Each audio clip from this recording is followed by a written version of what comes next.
The Beyond the Fame podcast is sponsored by the Hollywood Casino at Charlestown Races in West Virginia. Upcoming featured entertainment includes Candlebox on February 28th and Jonathan Van Ness on March 21st. Details and tickets at HollywoodCasinoCharlestown.com. Must be 21 to enter the casino floor and attend a show. Gambling problem? Call 1-800-GAMBLER.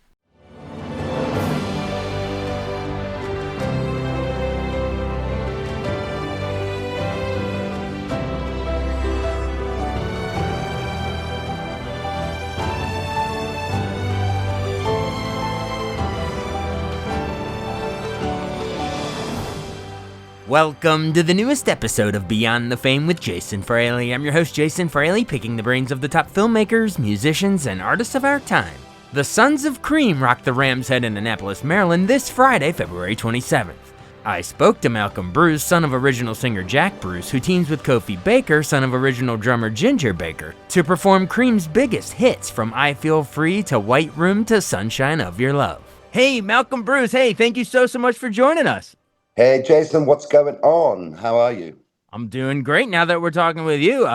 We should say you're the son of the legendary Cream singer, primary songwriter, bass player Jack Bruce, and you are teaming with Kofi Baker, the son of Cream drummer Ginger Baker. But folks, there is no son of Clapton, so it's mostly sons of Bruce and Baker. But that's still two of the three. Well, there's a daughter of Clapton, Ruth.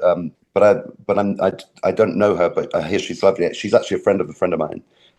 So there is a daughter, but yeah, Sons and Daughters of Cream. It sounds like an Australian soap or something. I'm not sure if we get away with it. No, so the name works. Plus, you get special guest Rob Johnson, what is he, the grandnephew of Ginger Baker as well? Yes, Rob is Ginger Baker's sister's grandson, whatever that is in thrice real money. Yeah, exactly. But I understand it would be too confusing to say sons and grandnephews of Cream. Sons of Cream is a way better term. It wouldn't fit on the marquee, basically. So, Exactly. But anyway, yeah, so Sons of Cream is coming to Rams Head in Annapolis, Maryland on February 27th. So we wanted to get the word out about the show. We're so happy you joined us. When did you all launch this? Because I know coming up, the Sons of Cream is going to release its first album. It's called Half and Half. Genius title, Cream, Half and Half. I love it. It's like 12 tracks, right? 6 original, 6 covers. So when's it come out? That's right. Well, we don't have a release date yet, but we're working with the label. We're just putting the finishing touches, working with the mix engineer. Really excited about it. So yeah, I anticipate like some singles leading up to a release. We're actually talking about our agent about doing another US run in September. So and then going to the UK and Europe. So yeah, I think hopefully by the fall, if not before, it'll be out there. And yes, I think maybe if we can cut a deal with a milk with Half and Half, you could get a free carton of Half and Half with every purchase. That's a bit ridiculous, but it's not beyond the bounds of possibility. So. Hey, you're coming to Maryland. Cal Ripken of the Orioles used to always rep milk. So Iron Man. So there's something. There might be a tie-in here in Annapolis. You might get a sponsorship for that. You never know. You're making me have all these amazing ideas all of a sudden. I think there's something there. Take advantage when you get to Maryland. I'm just saying. I'll give you your cut. I'll give you your half of the half and half. Yeah, exactly. I'm just kidding. But seriously, that's really exciting. So wait, is that basically so if that album is TBD, but is that basically the set list we'll hear? Is it going to be like 6? Is it going to be the 6 covers and 6 originals, or a little bit of each? At the moment, we're kind of sticking more to the Cream stuff. We've got some Blind Faith songs as well. Nice. So I think we're just going to build up to doing the original thing. It's interesting because I think currently people that are coming to the show, they're expecting to hear the Cream stuff. Yeah. And, there's so much material to choose from.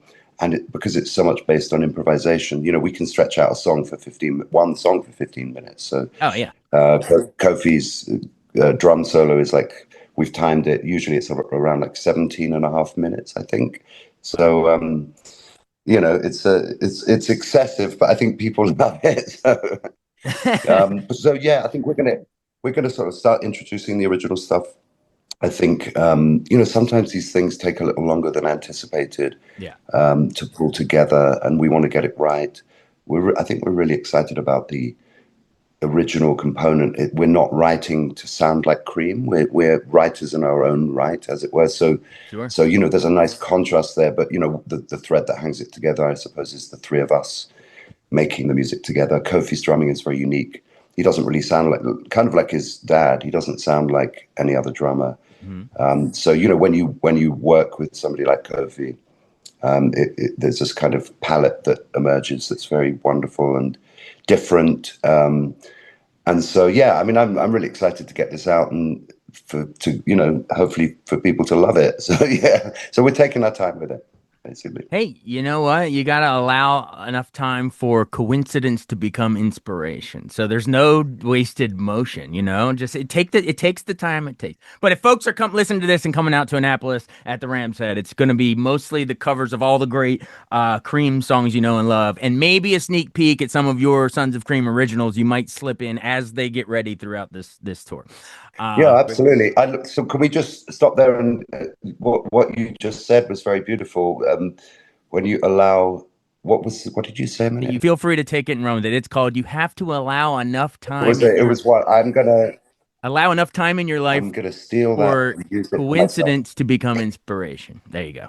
Well, I think that's so true. And what my experience is when I travel, and I do a lot of traveling while I'm touring, synchronicity is a major component of that. You just kind of meet people along the way, just chance encounters, or so, you do an interview and somebody tells you something that inspires you, or there's so much synchronicity, and coincidence, as you call it, everywhere in every moment. And I think when we travel, we kind of open ourselves up to that because we're not living the kind of routine that we're used to. So anyway, that's a beautiful thing. I thought we should just stop there and make a note of that. Sometimes when it gets really profound, we need to take a pause and let it sink in. Feel free to share that with the band. There you go. So I do want to get into the synchronicity of you all in the band some more, as we go in this interview. But I'd like to go as chronologically as we can because you guys are playing a lot of these covers. So I love to go sort of into the founders of Cream first. Yeah. So going back in time to your dad's history, I know. So Jack Bruce, the legendary Jack Bruce, was born in Scotland in '43. So that's that's during World War II. Most of Europe hasn't even been liberated yet until like another year or so later. So did your dad ever share stories? I mean, most of his life, his conscious memories are post-war, but just growing up in that area, in war-torn Europe, did he ever share any stories of his childhood and how he got into music against that backdrop? Well, there's lots of components to that. A lot of people in Scotland, he was born in Glasgow, a particular kind of class, like working class, but at the same time, his father, to some degree was successful. But I think during the 1950s, a little later on, there was a kind of a big exodus from Scotland to Canada. So my dad and his parents and my uncle, his brother, actually moved to Canada for a while. Really? Where in Canada? Do you know? Do you know what? I would need to kind of look that up. It's in some of the biographies. Okay. But I don't think they did very well because, they were very left-leaning at the time. There was a kind of communist element to my background, to my grandparents, etc. And so this was in the 50s, right? So McCarthyism was happening down here in the U.S. and probably Canada. Exactly. Okay, I gotcha. And I think that, the trend at that time was that working class people were kind of searching for, some kind of equality. I mean, listen, it's still the same. I'm not being partisan about it or left or right at all, because I think my own personal stuff is different. But I think at that time they were looking for, maybe sort of more of finding equality within culture. These are big, deep questions and conversations. But anyway, like historically, they went there, and then it didn't really work out, and they ended up back in Scotland. Okay. So that would have been quite a big. I would imagine that would have been quite a profound thing to influence an early kind of experience. And, I think he attended many different schools because of that kind of uprooting element.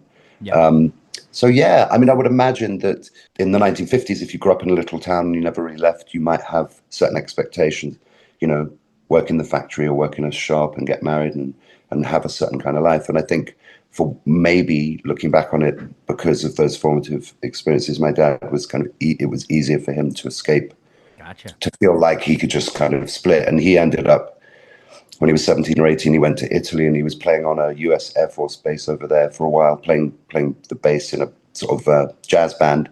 Nice. Then I believe he kind of got involved with this a sort of young Italian girl.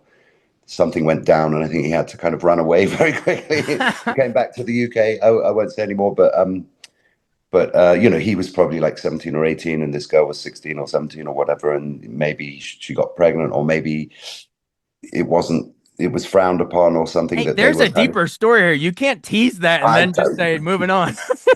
I don't want to make it up as well, because I mean, You don't know all the details yet. Yeah, it's a funny thing, isn't it? Like your parents, you don't always like. I met this. I've been chatting with this really amazing guy recently, who's a film producer, and he told me that, you know, he'd never met my dad, but they ended up having like 200 conversations on the phone over the years, and Really? you know what, my dad probably gave him more insight and sort of you know, sort of those kinds of details about how he was feeling and expressing himself and so on. You know, it's like your parents always treat the kids as, you know, I have a daughter. Sure. I love my daughter, but you know, there's a certain dynamic in those relationships that are maybe a little bit different. So I might not be the best person to know all the details, but I mean, just on reflection, if you kind of are emancipated from that sort of small life and you've traveled and had those experiences, I think maybe that paved the way for my dad going, there's a big world out here.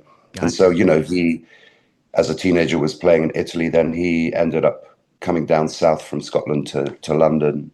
And, it, you know, again, talking about coincidence and chance meetings, he was playing in Cambridge, you know, the Cambridge University in the UK, not Cambridge, Mass. Right. But they have what's called the Cambridge May Ball, which is, you know, like lots of different bands playing. And he was just walking past a sort of little jazz group playing downstairs. He went down and sort of said, you know, like cockily said, you know, can I sit in and play? And then he came back, brought his double bass, and he played, and he sort of blew all these musicians away. And I believe that band had Ginger Baker in it. Ah. Ginger was playing in this sort of cellar. My dad went down and he met him, sat in.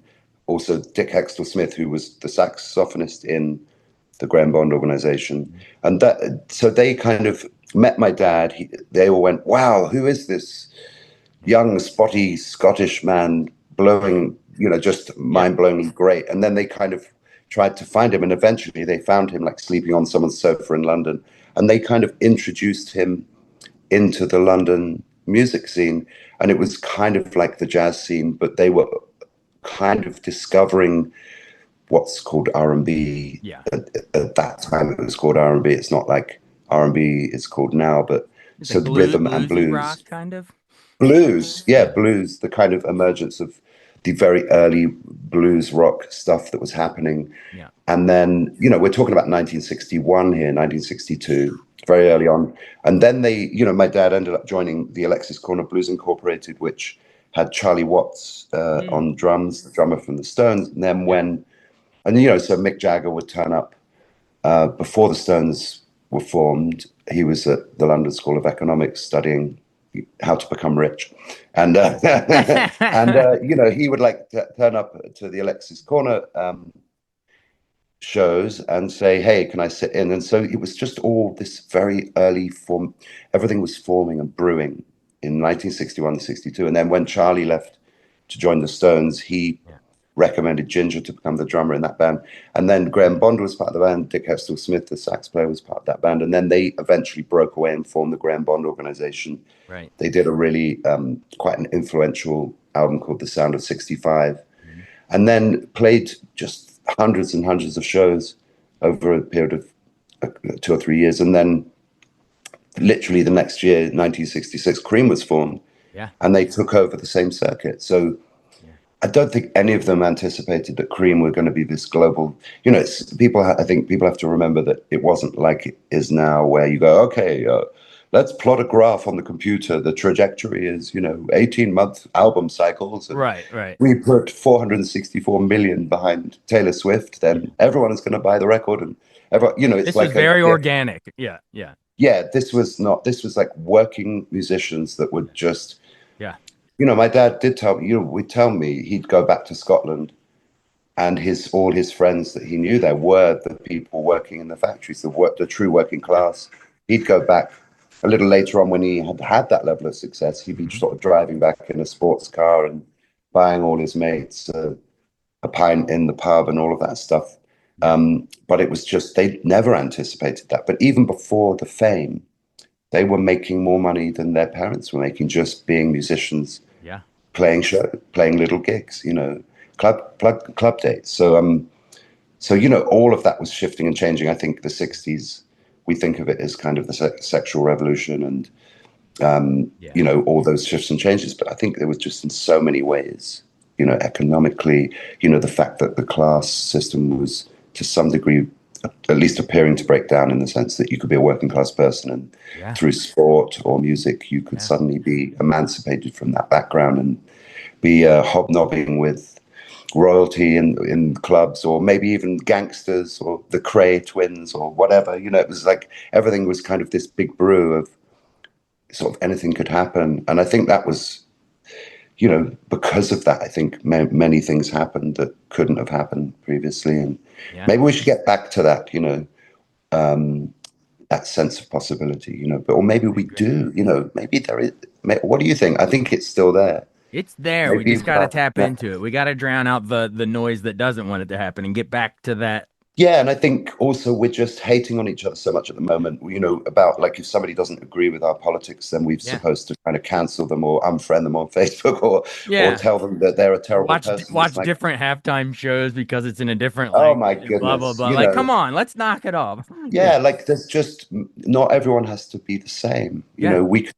There's a beauty in diversity. I There's a agree. richness in that, and that's part of the evolutionary process. We Exactly. should, and it's not about saying that the right are all bad and the left are all good, Right. or vice It just versa. don't feel Because threatened by other people's experience. Like if you add all these different cultures in, it's gonna make a richer sound, kind of like your parents' band. yeah, and all sides of the aisle have valid points to make, and also other things that they need to address that maybe are going too far, and so I mean, in creativity, we're being confronted right now with things like AI, Yeah. potentially taking over. Like, yeah, here's Yeah. my song, yeah, but AI just wrote an infinite amount of songs that sound just as good. So Yeah. why would we pay you? Let's just Right. have a hologram on stage, and I mean, we're being threatened by it, not just with music, but with all of it. So It's a crazy like time, man.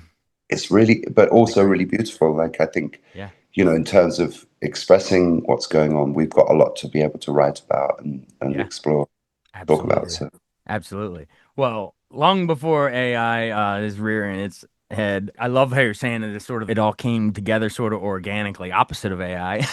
And they yeah, formed that band. So they bring in Clapton from what is it, the Blues Breakers or whatever, John Mayall.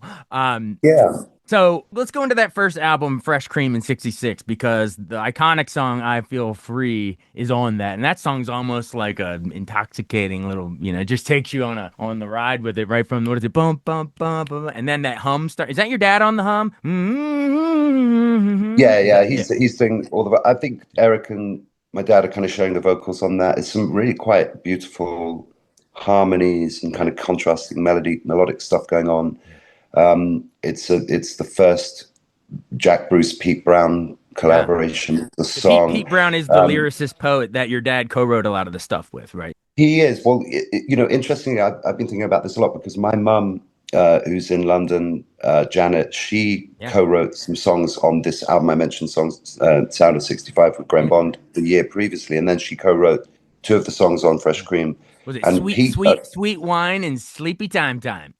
exactly. And so Ginger Baker had worked with Pete Brown before, I think doing sort of jazz and poetry nights and things like that. And Pete was kind of like a beat poet era. He'd actually done shared performances with Allen Ginsberg very early on. Allen had come over to the UK and they'd done stuff together. So Ginger brought Pete in to write with him, but they didn't really get on. And so Pete ended up writing with my dad. Mm. So Ginger asked my mum to help him finish this song that he'd written called Sweet Wine. He'd written the music. That's what's one of my favorite songs. It's such a beautiful thing. So yeah, so my mum actually wrote Sweet Wine with Ginger and Sleepy Time with my dad That's on that awesome. record. And I Feel Free is the first collaboration with my dad and Pete. Yeah. And there are quite a few different versions of Fresh Cream, the album. There's like the first mono UK release, then there's a stereo release, there's a European release, there's a US release. Mm. they swap I Feel Free with Spoonful, I think. So like there's various different versions Yeah. of those Collector's releases. items all. Yeah, I mean, I think it's probably my favorite Cream record, That's even though awesome. it doesn't have the big kind of iconic hits on it, or I mean, like I Feel Free is pretty Sunshine, big, but yeah, I Love see what or you're White saying. Rumor. Yeah, yeah, It's yeah, pretty big, yeah. yeah, But there's something cohesive about it. It's like the Young Turks kind of there's just this melting pot of all these disparate styles that I hear. I just don't know where Ginger would have got this incredible insight into African, you know, the musical language of Africa yeah. that's just coming through.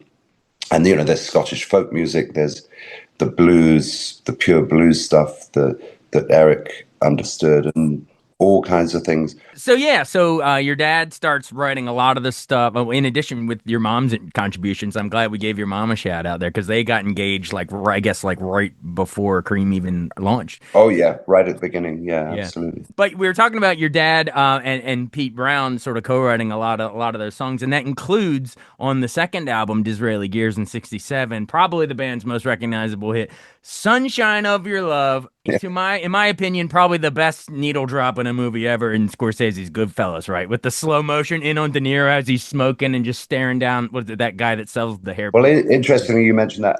My friend Mark Waters, who's a filmmaker, he's done a documentary about Pete Brown. I was very close with Pete. He sadly passed away a year or so ago. Yeah. But we did lots of things. He was kind of like one of my mentors, really. Yeah. And Mark made his documentary, and Martin is actually being interviewed in the documentary. It hasn't been released yet, Really? but Wait, really is was this a is big still the fan. same Mark Waters that directed Mean Girls, the Tina Fey script? No, it's Different a Mark different Waters? Mark Waters. Okay. So it's like me. I share my name with a liberal Democrat politician in the UK. So it's like I'm competing on Google with Yeah. some politician. But no, it's not that Mark Waters. Okay. Interestingly enough, I watched Mean Girls not that long ago because it's one of the movies that my daughter grew up with. So It's hilarious. and it's a great movie. It's It's a great. great movie. Great coming of age stuff. Yeah. But Yeah, so different no, Mark it's a Waters. different Okay. Mark Waters, Oh but yeah, we're talking about Scorsese Goodfellas. I was wondering how we got on yeah, that. But yeah, yeah, so yeah, yeah. he's sitting on this documentary, hopefully it come out. And Scorsese did, it's great you mentioned that because he did usually in the most gratuitous moments in most of his movies, Yeah. of more modern movies, he would use a Cream song. And I think because the power of those songs and also the lyrics, he just loved, he obviously loves that era. That's his era. Of course. But From the yes. Ronettes doing "Be My Baby" at the opening of Mean Streets, or Clapton's "Derek and the Dominoes," the Layla piano outro at in Goodfellas, or Cream, Or "Sunshine of Your Love." the Stone stuff. I mean, I Yeah, all think the stuff. Casino's a good example of maybe sort of one of the perfectly scored movies, using Soundtrack. classic rock stuff. Yeah, it's incredible. Or gosh, when De Niro in Mean Streets first enters the bar with the girl on each arm and it's Jumpin' Jack Flash. I mean, Scorsese's great at that. Anyway, all right. So, but Brilliant. "Sunshine of Your Love," the De Niro scene, yeah. But how about actually musically? So we're talking about how it's been used in pop culture, but back before anyone even heard the song, did your dad and Kofi's dad, Ginger, did they ever pass down stories of how? Yeah, I mean, there's certainly my dad would tell this, and Pete as well, that they basically were up all night in my parents' flat. This is all before I was born, obviously, but they were up all night in their flat writing, and then it's getting near dawn. They kind of couldn't find anything, and then sort of Pete's looking out the window, the sun's coming up, and that first line came up, and they kind of married it to the riff that my dad had. Wait, are you saying your dad came up with the? Yes. Really, he came up with that. He came up with that, but the way, something that's really important to note is that Ginger, when they actually came to arrange it and record it in the studio, Ginger turns the beat on its head. And so, normally with rock songs, you've got the kick drum on the 1 and the snare on the 3, boom, crack, a boom, crack. Right. But this one is crack, boom, a crack, boom. So Ginger's amazing insight into that was just the snare on the 1 and 3 rather than the 2 and the 4. So there you go. And if you listen to that song, that's really what makes the song so incredible. It's like, wow, that's never really been done before or since in that way. It's a really, really powerful thing. So cool you breaking down the musicology, the like the ingenuity on flipping that. And it's all and we I should say it is your dad's voice on the vocals too, like right? Yes. That's the iconic voice that we've all listened to. That was the voice you heard. Yeah, no, That's amazing. I might be biased, but I think my dad is a very underrated. You know, I think he's one of the great singers, really, of rock music. You Right. know, Who I mean who I mean every Freddie Mercury. I mean that's a couple immediately come to mind, but where would you put your dad, you know? yeah, but I think, you know, the thing with my dad is that he had this other background. You know, he'd sung as a sort of voice soprano in choirs and things like that, but also had studied classical music and jazz. So, Yeah. you know, when you put a musician like that in the popular music context, Yeah. he's bringing all these disparate elements. Mhm. And, you know, it's not like, you know, I don't want to put Gary Brooker down or Moody Blues or whatever, you know, Whiter Shade of Pale, where they're kind of taking the template of J.S. Bach kind of harmonic progression or something, which is also beautiful and wonderful, Yeah, but sure. it's not actually the depth of what classical music stands for and the potentialities of those things. And so when an art, I don't think many artists have been able to do that.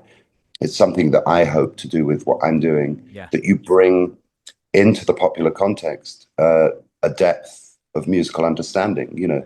But, you know, having The said entire that, history of music involved in it. It's hard to yeah, say. well, you know, it's just music is infinite, the potential of it. Yeah. And, you know, we've become very formatted Yeah. in the way we, you know, and categorized in the Yeah. way that we express things. But having said that, I do love a good pop song, Yeah. you Of know. course.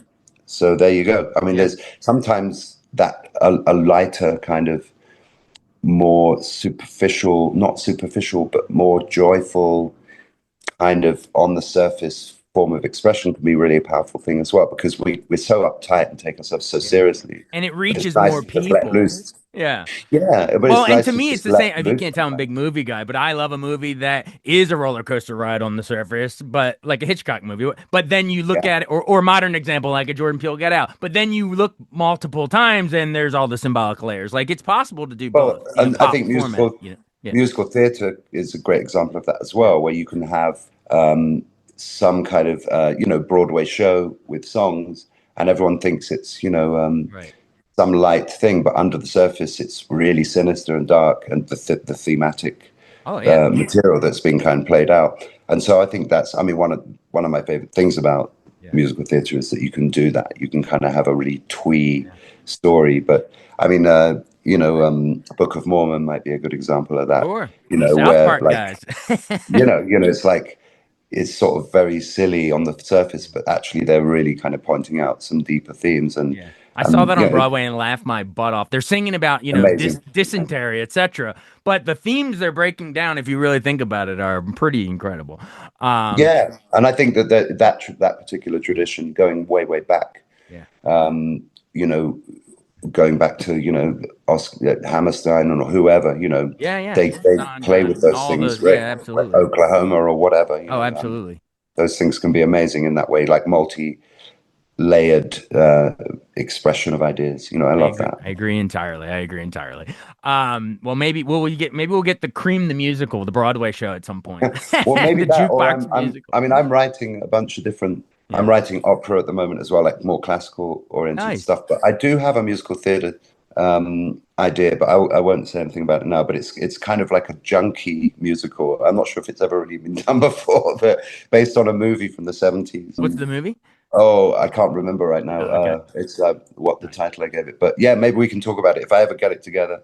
Yeah, Um, hit me up after. So, what do you mean a junkie musical, like a drug Well, addict? You mean? yeah, it's a movie. Okay. It's a very sort of poignant. It's about a guy in New York City with his friend, and you know the opening scene is they kind of go into this store, and there's this little old lady who's the wife of the guy. It's like a jewelry store, but there's a safe in the back, and they say, "Oh yeah, no, they told us to come in and take the safe for maintenance," and they're like trying to take this safe out, Yeah. and then the cops turn up and they run off, and the safe's kind of smashes into the street.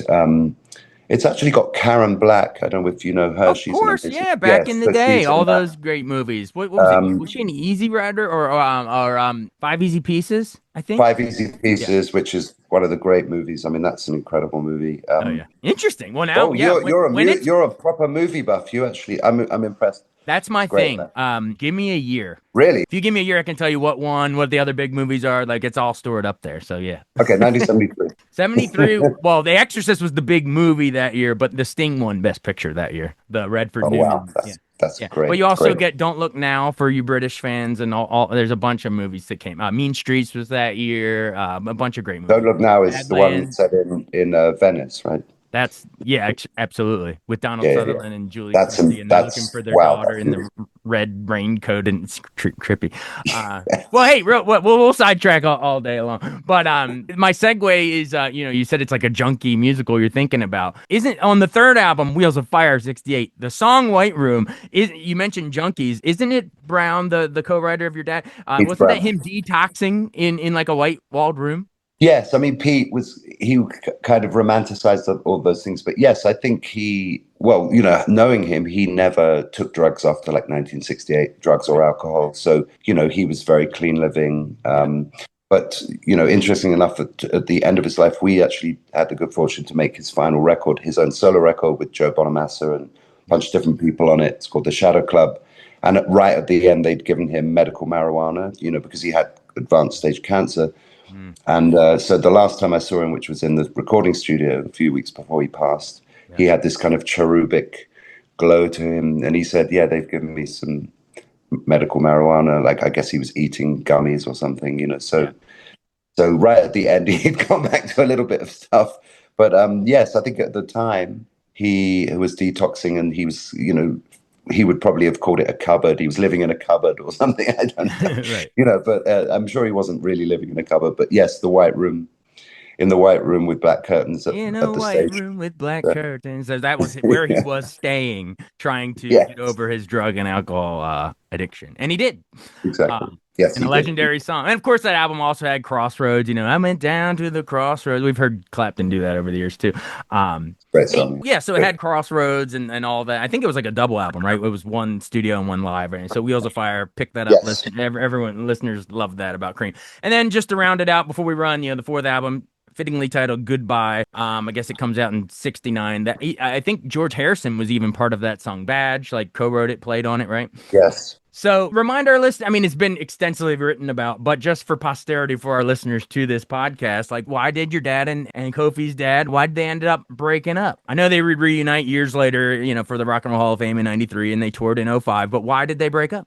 Well, I mean, firstly, they broke up Cream, but they always carried on doing things off and on. All of them, they would remain friends, even though it was a kind of frenetic relationship, kind of a little bit like brothers, I guess. Yeah. And I think because there'd been a lot of history, it's difficult to not mention drug addiction, right across the board with all three of those guys, but not just those guys. It was a part of that time that people were kind of experimenting with drugs and falling into addiction. And, Ginger himself was a registered drug addict with the National Health Service in the UK, which was something that people could do in the early 60s. He grew up in around jazz musicians. So two of his kind of mentors, drummers, were sort of heroin addicts. And so, all of these guys kind of admired the jazz musicians that had kind of done all of that stuff. And so, that's how a lot of the psychedelic rock came about. You know what I mean? They needed their own white room. Yes, with white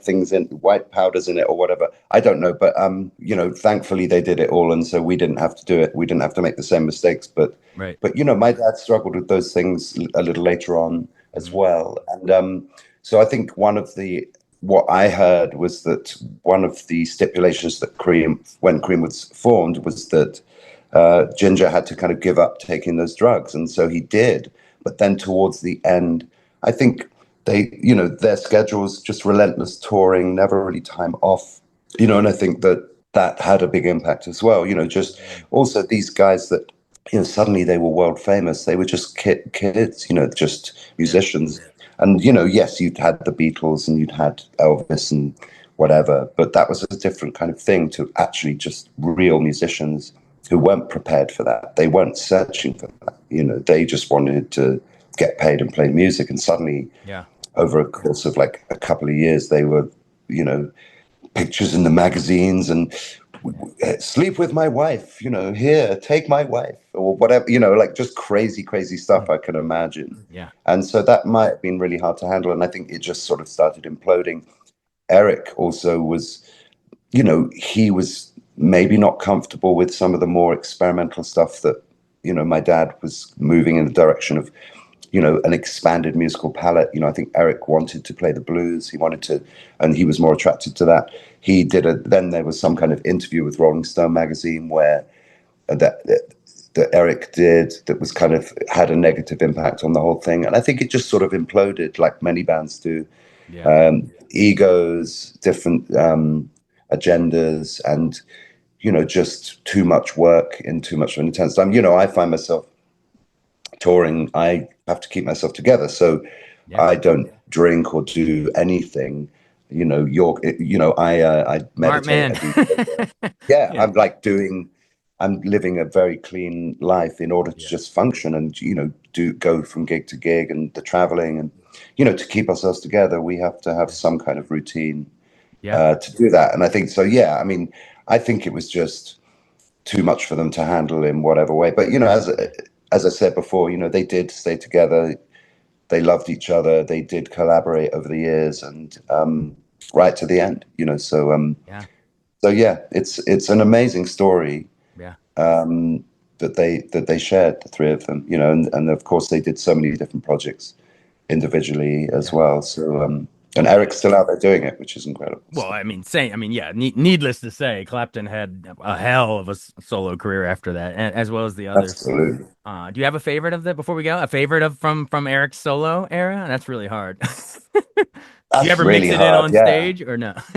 Well, I mean, I would sort of go before Cream to the Beano record, or the John Mayall Beano album, or something like that. I mean, he's just amazing, Eric, and I admire him. One of the greatest right through his career. He's always encouraged younger musicians and supported people and everything. So it's great. He's still doing. Absolutely. He's still out there. And sadly, your father passed away in 2014 at age 71. Kofi's dad, Ginger Baker, the drummer, dies in 2019. But it's great that you all have hooked up. Well, I guess I should say you were born in 70, right? So you were born right after that last album. Kofi, I think, is somewhere right around that.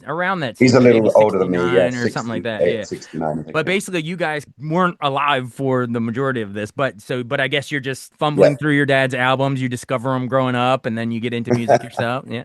I did. Well, yeah, I mean, I did lots of music. By the age of 5, I was having piano lessons and things like that. So, I mean, I continue as a daily thing, just learning, stay humble, and lots to learn, lots of things to do. Still feel like I'm at the beginning of doing, self-actualizing and creating lots of a body of work. And, I think that's the wonderful thing about being an artist, is that there's no like retirement from this. We don't get off at the age of 65 or 70 or whatever.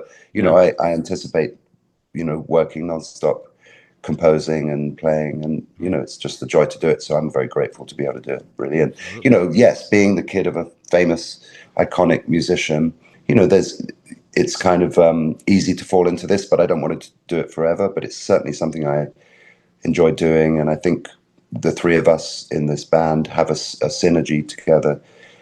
It's really lovely, and the audiences are loving it. So we played Tucson last night, Fox Theatre, beautiful old theatre from 1930, and just a lovely response. It's just lovely to get the younger generation, but you get the people of that older generation. I saw your dad in 1968, and will you sign my poster, or whatever. So it's great, it's it's a joy to do, and it's it is a tradition. Music is a tradition. So and this particular music, because it's so much based on improvisation, it's we can renew it every time we do it. Every show is different, in the same way that when Cream did it, there are the records, but then when you listen to the live shows, it's always a different thing, so it's So come out It's to the fun. live shows and see this synergy you're talking about. It's going to be Absolutely. Malcolm Bruce, son of Jack Bruce, teaming with Kofi Baker, son of Ginger Baker, along with Rob Johnson, who is the grandnephew something of of also Ginger Baker. But it's all Yes. in the family of Cream, keeping it going. It's called Sons of Cream. Everybody, they're coming to Rams Head in Annapolis, Maryland, on February 27th. So get your tickets now. This has been so much fun. Thank you so much. Thank you, Jason. I really appreciate your time. Thank you so much. Absolutely. We'll see you in Annapolis. Thank you. Cheers. Thanks so much for listening to Beyond the Fame with Jason Fraley. Our theme music is Scott Buckley's Clarion. Remember to give us a 5-star rating if you like what you hear. We'll see you next time.